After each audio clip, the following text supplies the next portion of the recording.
Mastercard has scale like virtually no other company. Think about it. There are plenty of banks to choose from. Now, obviously, you have your largest like JP Morgan Chase, Bank of America, Wells Fargo, Citi, Goldman Sachs, and then you have thousands of other smaller banks alongside community credit unions. And so you have fractionalized liquidity. You even have the biggest market players still having to share a big piece of the pie with a lot of other banks. However, do you know how many successful credit card processing companies there are? Far fewer. And guess who all of these banks use to process their transactions and create a global payments network between all of these banks? There's connectivity from bank account to bank account between clients and vendors. And that is Visa and Mastercard. Arguably, we can call it a monopoly. These guys have effectively cornered the market and by any means necessary continue to try to expand into new markets. By many estimates, they process between 70 to upwards of 83% of all of the transactions in the United States yearly. In other words, they have scale and access to data that others do not. They write the rules for what the world will adopt next. And recently, Mastercard, the second largest payments processor in the world, just announced the unthinkable. They will be launching stablecoin payments and creating partnerships with all sorts of crypto companies. This has many speculating that they will do the same with Ripple's XRP token alongside their stablecoin RLUSD, which has consistently been growing by market cap since they launched late last year and will likely continue to gain traction and attention with the acquisition of Hidden Road, a prime broker that clears $3 trillion annually. The whole goal of this acquisition is to integrate the XRPL into virtually every one of their current solutions with their current list of clients. Now combine this with a potential deal between Mastercard and you have a recipe for a price explosion. But when will all of this go down? And when will that value truly reflect in the price? When should you enter long on XRP and should you wait a bit longer or be loading up on your bags right now? Well, stay tuned because I'll cover that in this video. And as always, if you're feeling blessed and bullish, comment 777. And if you're going to be the wealthiest person in your family tree, smash the subscribe button. Hello and welcome back to the channel, my friend. If you're new here, you can find me on Twitter or X at PauliDeFi, PauliDeFi. Really quickly, if you haven't already, click on the link in the description below to get access to Altcoin Secrets. It's a free ebook. All you have to do is click this button, enter your email in order to get 23 secrets to pinpoint the next explosive altcoins. Put a lot of time and effort into writing this for you so that way you can actually take advantage of this bull run to the best of your ability by having the right skills and knowledge to choose the right cryptos if XRP or let's say Bitcoin is not going to be your only crypto that you hold. So this video, folks, is going to be short, sweet, and to the point.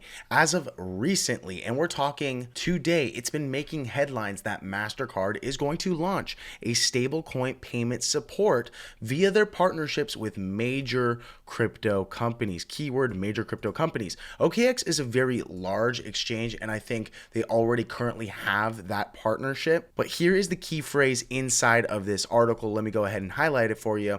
It's to integrate stablecoins into traditional payment flows. Now, if you look at the RLUSD stablecoin, currently the market cap is sitting at $317 million, and I continue to expect this thing to grow, as even over the last year when they launched back in December of 2024 till present day, you see a steady increase and an incline in the amount of stable coins that RLUSD, or better yet Ripple, is issuing, because they're actually backing this stable coin with one-to-one cash equivalents, whether that's US debt or whether they're actually sitting on reserves like cash. This is one of the only stable coins in the world that is MiCA compliant and can also do business not only in the United States, but also in Europe, which is going to be huge for their growth, considering the fact that they did buy the prime broker. Now, just as a quick recap for those of you guys who missed this or haven't been around, this exact same month, it's all happening within a period of months right now and consistently in the right order, which leads me to believe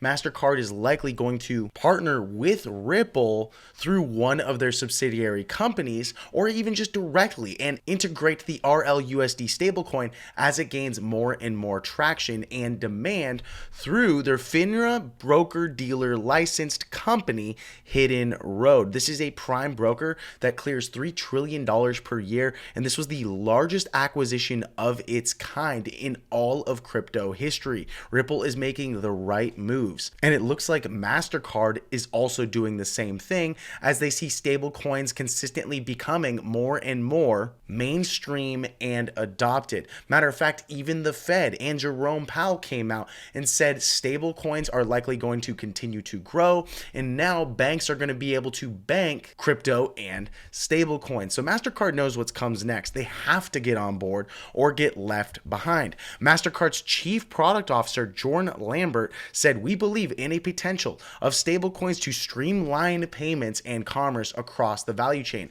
Unlocking this is core to how we navigate the rapidly changing world, giving people and businesses the freedom they want by providing the choices that they deserve." And by the way, virtually every single piece of the transactional process using stablecoins is far better, more seamless, more effective, more affordable, and even transparent than virtually every other way of transacting and doing business. On-chain is always better than off-chain. And so it's really freaking cool to see Mastercard is going to enable stablecoin spending via their current cards, which has insane amounts of scale and tons of customers and is the second largest credit card processor in the world. Now, yes, that does make them kind of a monopoly when they're in bed with Visa to continue to basically corner the market, harm every other business that tries to enter it, but it's really important for the crypto market when it comes to adoption and globalization, making it easy for the average person to use, buy, hold, and just spend money, whether it's stablecoins or crypto. Imagine if you could swipe your Mastercard and now you're spending a stable coin. And imagine if the network that this whole thing was running on was the XRP ledger using the RLUSD stablecoin. And so I don't see a reason why they wouldn't want to integrate the third largest crypto by market cap in the world, who has the largest prime broker in all of crypto as a company, when they're already integrating and doing partnerships with MetaMask, Kraken, Gemini, Bybit, Crypto.com, Binance, and more. In other words, companies like Mastercard really see that the future is stablecoins and crypto and blockchain. And again, they have to move fast or get left behind. They're going to have to get on board with the largest players in the room, players that have the regulatory framework, compliance in place in order to operate globally. And here's where things get really exciting. We have an image of a large iceberg where Chainlink, which is one of the best and most adopted oracles in all of crypto, posted that stablecoins aren't the end game. They're just the tip of the iceberg. Once you integrate stablecoins into all of the platforms and make them mainstream, and we get regulatory clarity across the board, then you really start to open the actual corridor to tokenized treasuries, tokenized commodities, tokenized funds, corporate debt, equities, derivatives, real estate, insurance, infrastructure, and even art. Across the board, we're talking massive amounts of money being moved on the blockchain, massive amounts of transactions, and again, much of that will find its way into the XRP ledger, whether it's with their stablecoin or even on their token XRP, as it continues to dominate the market. And so the real question you might have is, when is this actually going to show up in the price action? And I think we already are starting to see a slight directional change in the trend. As of the actual all-time high back on January 16th of this year, we've consistently printed new lows and new lower highs for an intermediate term downtrend, right? We have a high here, the next high here, the next high here. And right now, technically, this is a lower high. Consistently, we've seen lower lows on the actual price action. downtrend. However, what leads me to believe that this thing might be over and that this right here might actually be the local low of the range before we continue our longer term uptrend is the fact that we are now putting in a new higher low right here and higher highs for a break above the $2.25 range. As you can see here, we were resisted here for just a slight period of time before, or what I like to call squatted in the price, before breaking out just yesterday, and we've held the range. We've also broke above this descending triangle, or just in general, this resistance right here on a trend line. You can see that we touched all of these major points, got resistance, and are breaking out. I would just like to see a confirmation on volume, and so that's really the last thing I'm waiting for, an explosion in volume to the point where we break above this $2 and about 55-cent range to $2.60 range. Anything above here would be a real confirmation that this was our local low and that we're ready to fly higher.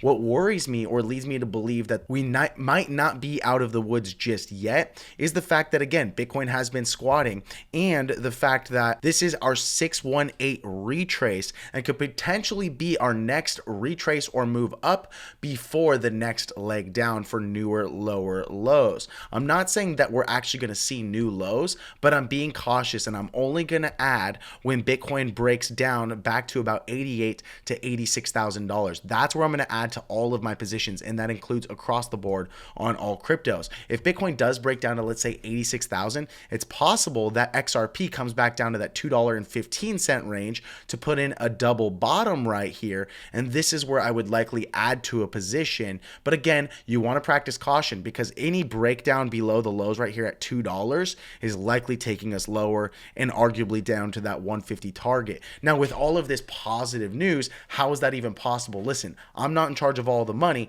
I'm just showing you what I see on the charts here. Even if you have bullish news, have you ever noticed how the price either doesn't move or sometimes even goes down, right? You have to actually be realistic. Big investors don't think the way that you and I think, and so it's important to pay attention to the price action and the charts equally. And so if you want to learn how to do technical analysis like a pro, head on over to bullrunners.com. You can find the link in the description below. And by the way, you'll also find a link right in that same description to get access to a broker that we enjoy and recommend to place these trades once you learn technical analysis. But I host a live call every single Tuesday for our community members only, where I teach them everything step by step, how to become a pro when it comes to looking at a chart, understanding price action, understanding the fundamentals, horizontal supports and resistances, how to confirm on volume and breakouts, how to practice good risk management into every single trade, where to place your stop losses, when to take profits, all of it. And people ask me questions live, which is absolutely awesome and amazing.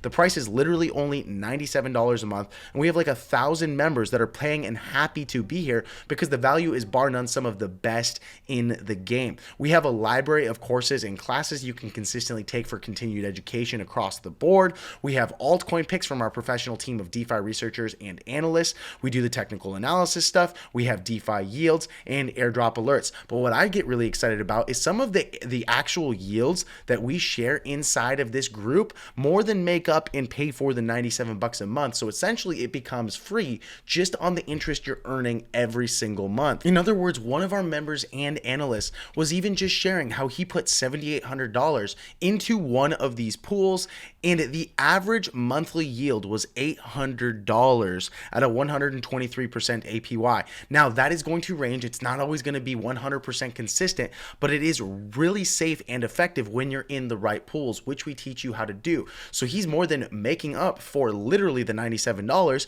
And then if you wanted to go ahead and take that money and rediversify, or better yet, add to your XRP position and dollar cost average into it, then you're more than welcome to do so. And we teach you exactly how to do that once you're on the other side. We had another member that literally had a $1,200 liquidity pool that he added using the training on the other side and was making $3.30 daily daily, which again made up just for the total amount that he pays monthly for this platform, and everything else is free alpha. In other words, another analyst of ours shared an airdrop with our community, and when they took advantage of it, it was worth $1.6 thousand at the current price. And here is how you qualified if you took advantage of this play. And so really you have nothing to lose and everything to gain. And again, this is all on the back end inside of our platform, where you can also become a partner. So all you have to do is click on that link below or go to bullrunners.com, get started, just check it out. And if in 14 days you're not making enough on any one of these yield farms in order to pay back your membership, go ahead and ask for a refund. Not that big of a deal,